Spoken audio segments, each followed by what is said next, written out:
नमस्कार, news call 24 पर आपका बहुत बहुत स्वागत है। मैं हूं सुशील गिरीश।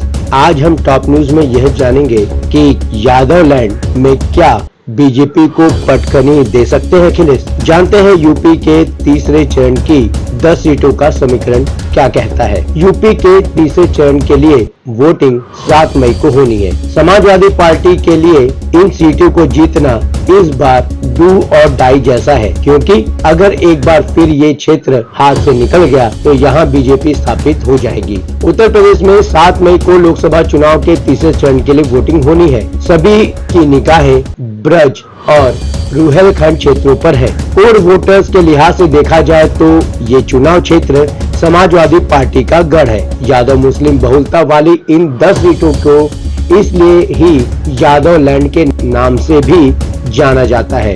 हालांकि पिछले 2 चुनाव से अपने इस खास मैदान में अखिलेश यादव और उनकी पार्टी को अपेक्षित सफलता नहीं मिल पा रही है। इस बार के लोकसभा चुनाव में भी अगर समाजवादी पार्टी यहाँ की सीटों पर जीत का परचम नहीं लहरा पाती है तो हमेशा के लिए जमीन खोने का डर रहेगा। समाजवादी पार्टी के लिए इन सीटों पर सबसे महत्वपूर्ण समीकरण एटा, फिरोजाबाद, मैनपुरी, बदायूं और संभल जैसे निर्वाचन क्षेत्रों में यादव मतदाताओं का बाहुल्य है, जो सफाई परिवार यानी कि मुलायम सिंह यादव परिवार के लिए समर्पित रहे हैं। इसके साथ ही संभल, आंवला, फतेहपुर सीकरी, आगरा और फिरोजाबाद में मुस्लिम मतदाता निर्णायक भूमिका निभाते हैं। संभल में 50% तो बरेली में 33.33% आबादी मुस्लिम है। 2014 के चुनाव में सपा ने यहाँ केवल 5 सीटें जीतने में कामयाबी हासिल की थी। आजमगढ़ और मैनपुरी से मुलायम सिंह यादव जीते, कन्नौज से डिम्पल यादव, फिरोजाबाद से अक्षय यादव और बदायूं से धर्मेंद्र यादव। मुलायम सिंह यादव द्वारा मैनपुरी लोकसभा सीट छोड़ने के बाद इस पर हुए लोकसभा उपचुनाव में सपा के तेज प्रताप सिंह यादव उर्फ तेजू यादव जीतकर संसद पहुंचे, पर 2019 के लोकसभा चुनाव में समाजवादी पार्टी को यहां बुरी तरह हार का सामना करना पड़ा। ये यादव लैंड में समाजवादी पार्टी का अब तक का सबसे खराब प्रदर्शन था।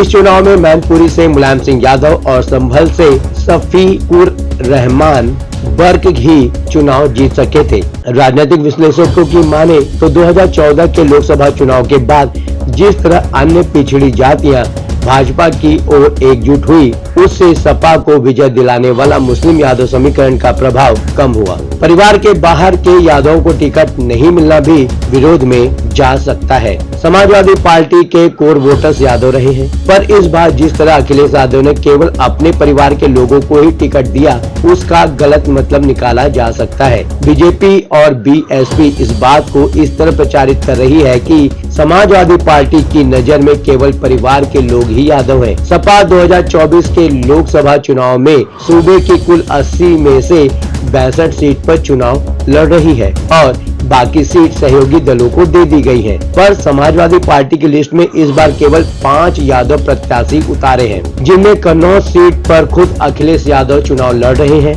तो मैनपुरी सीट से उनकी पत्नी डिम्पल यादव मैदान में है। आजमगढ़ सीट से धर्मेंद्र यादव, बदायूं से शिवपाल यादव के बेटे आदित्य यादव और फिरोजाबाद सीट से राम गोपाल यादव के बेटे अक्षय यादव चुनाव लड़ रहे हैं। जिस तरह दूसरी पार्टियां बीजेपी और बीएसपी यादव समुदाय को पटाने में लगी हैं, उसे तो यही लगता है कि इस बार के चुनाव में कुछ % यादव वोट भी टूटेगा। बहुजन समाज पार्टी ने कुल 4 प्रत्याशी यादव समाज से उतारे हैं। यादव वोटर्स को साधने में लगी बीजेपी का केंद्रीय नेतृत्व पिछले कई सालों से यादव वोटों को संभालने में और साधने में लगा है। बीजेपी समझती है कि अगर यूपी और बिहार में राज करना है तो समाजवादी पार्टी और आरजेडी जैसी पार्टियों से यादव समाज को छीन लेना होगा। शायद यही कारण है कि मध्य प्रदेश में मुख्यमंत्री का पद मोहन यादव को बनाया गया। बीजेपी यादव समुदाय में यह संदेश देना चाहती थी कि पार्टी में यादव लोग सर्वोच्च पदों को पा सकते हैं। यही कारण है कि पार्टी ने प्रदेश के यादव बाहुल्य वाले इलाकों में मोहन यादव की विजिट भी कराई है। इसी क्रम में ही भारत सरकार ने मुलायम सिंह यादव को मरणोपरांत पद्म विभूषण पुरस्कार से नवाजा गया। उत्तर प्रदेश की सबसे बड़ी यादव महासभा को भी बीजेपी ने अपने साथ मिला लिया है। मध्य प्रदेश के मुख्यमंत्री मोहन यादव ने सफाई और मैनपुरी में अखिलेश का नाम लिए बिना परिवारवाद का आरोप लगाया और श्री कृष्ण जन्मभूमि का मुद्दा उठाया था। इसमें कोई दो राय नहीं हो सकती कि इसके सियासी निहितार्थ है। मोहन यादव ने सवाल किया कि आखिर सपा ने प्रदेश के अन्य यादवों को टिकट क्यों नहीं दिया। मध्य प्रदेश के मुख्यमंत्री ने भगवान श्री कृष्ण का जिक्र करते हुए ब्रज भूमि के विकास और उससे करहल व जसवंत नगर को जोड़ने की दुहाई देकर साफ किया है कि पार्टी किसी भी यादव वोटों को समेट लेना चाहती है। गैर यादव पिछड़ी जातियों का कितना समर्थन मिलेगा, आइए इस बात पर चर्चा करते हैं। तीसरे चरण में जिन सीटों पर मतदान होने वाला है, गैर यादव वोटों में खासकर लोध एक महत्वपूर्ण और निर्णायक ताकत के रूप में उभरे हैं। अन्य निर्वाचन क्षेत्रों में काछी, साक्य और मुराव समुदायों का प्रभाव है, जो चुनाव निर्णायक साबित होते हैं। यूपी के पूर्व सीएम कल्याण सिंह के चलते लोध बीजेपी का कोर वोटर बन चुका है।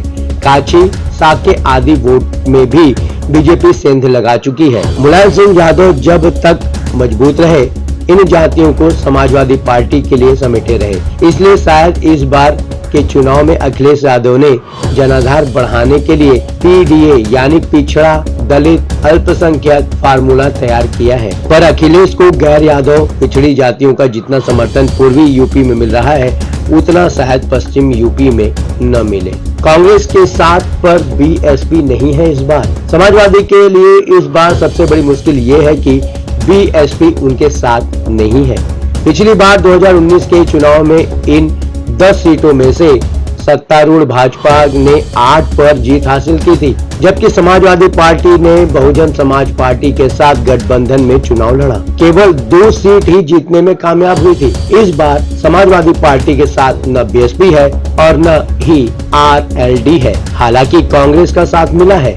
इस बार बहुजन समाज पार्टी के मैदान में आने के चलते सभी सीटों पर त्रिकोणीय मुकाबला हो गया है। मुलायम की कमी तो खलेगी। समाजवादी पार्टी पहली बार लोकसभा चुनाव में बिना मुलायम सिंह के चुनाव मैदान में है। शायद इसलिए भी अखिलेश यादव के लिए यह कड़ी परीक्षा है। सपा के गठन के बाद से अब तक जितने भी चुनाव हुए हैं, उसमें मुलायम सिंह की बड़ी भूमिका रहती थी। यूपी में विपक्षी गठबंधन को लेकर अखिलेश लीड कर रहे हैं। पिछले 2 लोकसभा चुनाव और 2 विधानसभा चुनाव में सपा कुछ खास नहीं कर पाई है।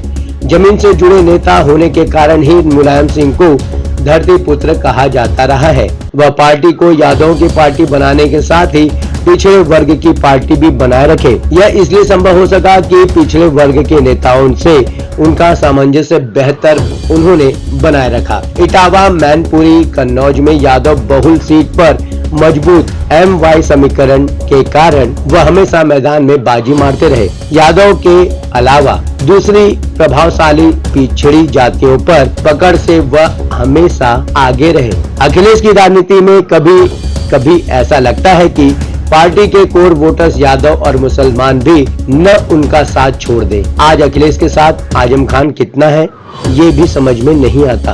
ओम प्रकाश राजभर, संजय निषाद, जयंत चौधरी, दारा सिंह चौहान, केशव देव मौर्य आदि साथ छोड़ चुके हैं। अपना दल कमेरावादी से भी उनका संबंध खराब हो चुका है। आपको क्या लगता है, इस बार यादवलैंड में क्या बीजेपी को पटकनी दे सकेंगे अखिलेश? अपने सुझाव, अपने विचार हमें कमेंट के माध्यम से आप भेज सकते हैं। अभी तक आपने हमारे इस चैनल को सब्सक्राइब नहीं किया है तो कृपया इस चैनल को सब्सक्राइब करें, फॉलो करें और नोटिफिकेशन में जाकर ऑल का ऑप्शन दबाना बिल्कुल न भूलें। नमस्कार।